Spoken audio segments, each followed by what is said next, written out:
sun setting now, Mills? Yes, it's almost set. I think it's the end of an amazing day. I really enjoyed it. So thank you for coming out. Thank you for having me. But we've got one last hole to go before we head out, and it's a par 4. I think this one's a little bit longer, and it's got a few hazards. So there's a couple bunkers on the left, there's OB on the right. So it is really important to keep this ball on the fairway. So you want to show them how that's done? Yeah, Mills? let's do it.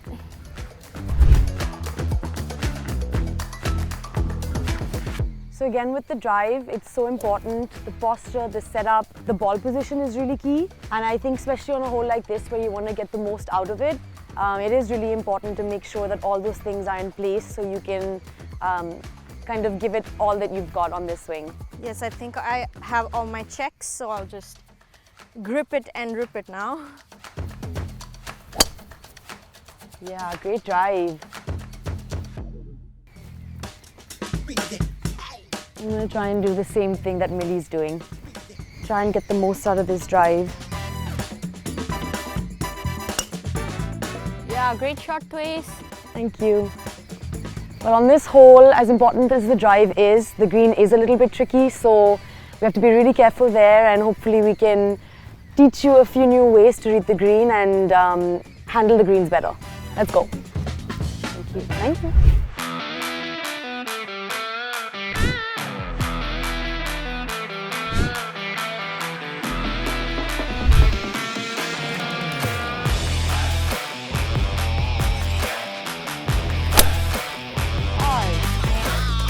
Oh, get up.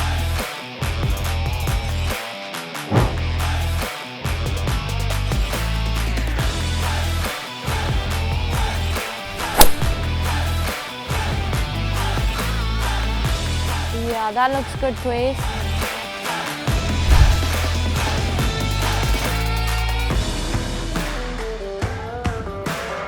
So reading the green is really important. I think there's a lot of times in the course where you're going to find yourself with slightly longer putts and greens like this where there's more slopes. So Millie, why don't you tell me, what do you do to read the green? I usually just walk next to my line here and stand and try to feel the slope with my feet. So try to feel what way the ground beneath my feet is sloping. That's usually what I do. What do you usually do? Yeah, I like to do that as well, and I find it helpful to walk around the entire, between the ball and the hole and see what kind of a slope there is. I find it gives me a better picture and gives me a really good idea of the speed of the green and whether it's going to be a downhill or an uphill putt. So I think that's really important for me and quite key for me. Yeah. I think it's a double breaker, and Double breaker? I can see quite a bit of slope in the end from the left.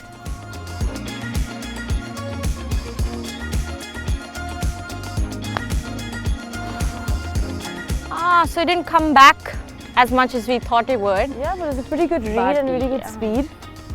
Good putt. Thank you. I'm just going to tap that in if you don't mind. Go ahead.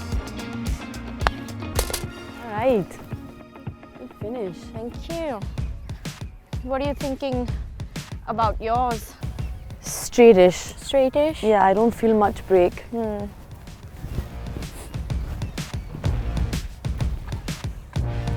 I think I'm going to go straight on this one. It's a little bit uphill, so I can hit this one a little bit.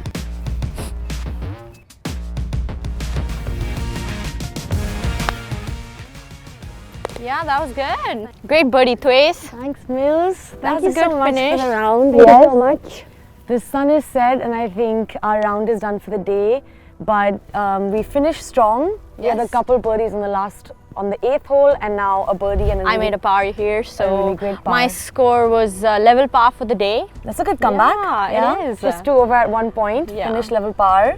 I shot 4 under for the day, so I'm quite pleased. I'll take it. That is a great round, yeah. I'm happy with that. And I think with anything, with any kind of sport, sustainability is so important. So it is really important to stretch and make sure that you don't get injured. And I think that's something we can do after the round. Millie knows Yeah. best. Yeah, I mean, we've walked a bunch today, so most important would be stretching your calves, stretching your thighs, something like that. I think is key to do after a round of golf. All right, well, thanks for the game, Millie. Thank you so much for having me. It's been super fun, and I hope you guys were able to learn a few tips and tricks or anything new that you can use and implement in your daily rounds of golf.